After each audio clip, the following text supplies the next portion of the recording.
ବର୍ତ୍ତମାନ ସୁଦ୍ଧା ଯେନ୍ମାନେ ବି ରାସନ୍ କାର୍ଡ଼ ଇ-KYC କରି ସାରିଲନ ବୋଲେ ସେମାନଙ୍କର KYCଟା ଭେରିଫାଏ ହେଲା ନା କି ନି ହେବାର ସେଟା କେନ୍ତା କରି ଜାନବ ଇ ଭିଡ଼ିଓ ମାଧ୍ୟମରେ ଜାନମା। ସେଥିଲାଗି ଆମ ଚ୍ୟାନେଲ୍କେ ନୂଆ ଆଇଛନ୍ ବୋଲେ ସବସ୍କ୍ରାଇବ୍ କରୁନ୍, ଭିଡ଼ିଓକେ ଲାଇକ୍ ସେୟାର করবাটা নি ভুলবে। ନିଜର ପଞ୍ଚାୟତକେ ଯାଇ କରି ଯେତେବେଲେ KYCଟା ବାୟୋମେଟ୍ରିକ୍ ଦେଇ କରି କରୁଛ ବୋଲେ ସେଟା ଭେରିଫାଏ ହେଲା ନା କି ନି ସେଟା କେନ୍ତା କରି ଚେକ୍ କରମା। ଆଉ ଯେନ୍ମାନେ ବି ଇହାଦେ ସୁଦ୍ଧା ରାସନ୍ କାର୍ଡ଼ KYC ନି କରବା ବୋଲେ ଜଲ୍ଦି KYCଟା କରି ପକଉନ୍। ଯଦି ନି କରୁଛନ୍ ବୋଲେ ରାସନ୍ କାର୍ଡ଼ ନାଁଟା ହଟିଯିବା। KYCଟା ହେଲା ନା କି ନି ଚେକ୍ କରବା ଲାଗି ହେଲେ ପହଲା ଗୁଗଲ୍ରେ ସର୍ଚ୍ଚ କରି ପକାବ। ଗୁଗଲ୍ରେ ସର୍ଚ୍ଚ କରି ପକାବ ଫୁଡ୍ ଓଡ଼ିଶା ସର୍ଚ୍ଚ କଲେ ପହଲା ଅପସନ୍ ଥିବା ତାর উপরে ক্লিক করব, যেটাকে আর গোটে পেজ ওপন হয়ে প্রকার। তারপরে না অপশনটি আছে হোম বলি করে সাইডে সেনে ক্লিক করা পড়বা। ক্লিক কলা পরে পড়া পকআপটা ওপন হয়ে সেটাকে ফিল চিহ্ন আছে ফিল উপরে ক্লিক করে দেব।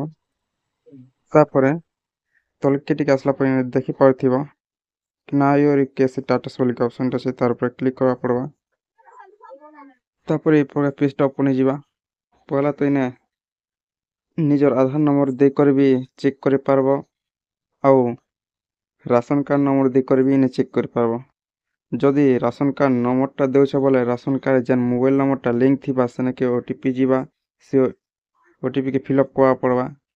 আর ଯାହାର ଯଦି ରାସନ୍ କାର୍ଡ଼ ମୋବାଇଲ୍ ନମ୍ବରଟା ଲିଙ୍କ୍ ନେଇନା ବୋଲେ ସେମାନେ ନିଜର ଆଧାର କାର୍ଡ଼ ଦେଇକରି ଇନେ KYCଟା ଚେକ୍ କରିପାରବେ। ସେଥିଲାଗି ଯଦି ରାସନ୍ କାର୍ଡ଼ ନମ୍ବରଟା ଆଡ଼୍ ଅଛି ବୋଲେ ରାସନ୍ କାର୍ଡ଼ ନମ୍ବର ଦେଇଦେବ। ଆଉ ଯଦି ରାସନ୍ କାର୍ଡ଼ ମୋବାଇଲ୍ ନମ୍ବରଟା ଆଡ଼୍ ନେଇନା ବୋଲେ ନିଜର ଆଧାର ନମ୍ବର ଦେବ। ଦେଇ ସାରିଲା ପରେ ନା ସ୍କିମ୍ ଟାଇପ୍ରେ କ୍ଲିକ୍ କରା ପଡ଼ବା। ସିଲେକ୍ଟ ଟାଇପ୍ ଉପରେ କ୍ଲିକ୍ କଲା ପରେ ନା ଦୁଇ ପ୍ରକାର ଅପସନ୍ଟା ଅଛି, ଗୋଟେ ନ୍ୟାସନାଲ୍ ଫୁଡ଼୍ ସର୍ଭିସ୍ ଆଉ ଗୋଟେ ଷ୍ଟେଟ୍ ଫୁଡ଼୍ ସର୍ଭିସ୍। ରାସନ୍ କାର୍ଡ଼ରେ ଲେଖା ହେଇଥିବା ଯଦି 2019 ପରେ କରିଛନ୍ ବୋଲେ 2012 ପରେ କରିଛନ୍ ବୋଲେ ନ୍ୟାସନାଲ୍ ଫୁଡ଼୍ ସର୍ଭିସ୍ରେ କ୍ଲିକ୍ କରିବା। 2012ର ଇଆଡ଼କେ ଯଦି ରାସନ୍ କାର୍ଡ଼ଟା ବନିଛେ ବୋଲେ ଷ୍ଟେଟ୍ ଫୁଡ଼୍ ସର୍ଭିସ୍ ଉପରେ କ୍ଲିକ୍ କରବ।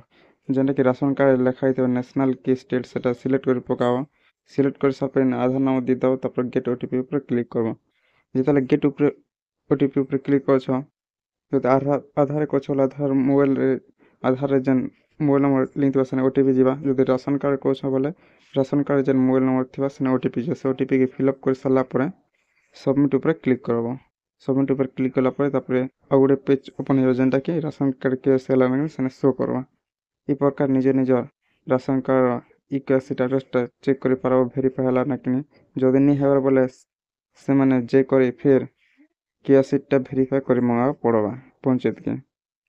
ଆଉ ଯାହାର KYCଟା ଭେରିଫାଏ ଗଲାନ ବହୁତ ଭଲ କଥା। ଯେନ୍ମାନେ ଇହାଦେ ସୁଦ୍ଧା KYCଟା ନି କରବା ରାସନ୍ କାର୍ଡ଼ ବୋଲେ ଶୀଘ୍ର ପଞ୍ଚାୟତକେ ଯେ କରି ଯୋଗାଯୋଗ କରୁନ୍ ଆଉ ସେନେ KYC କରି ପକଉନ୍। ଭିଡ଼ିଓକେ ଲାଇକ୍ ସେୟାର କରବାଟା ନେଇ ଭୁଲବ।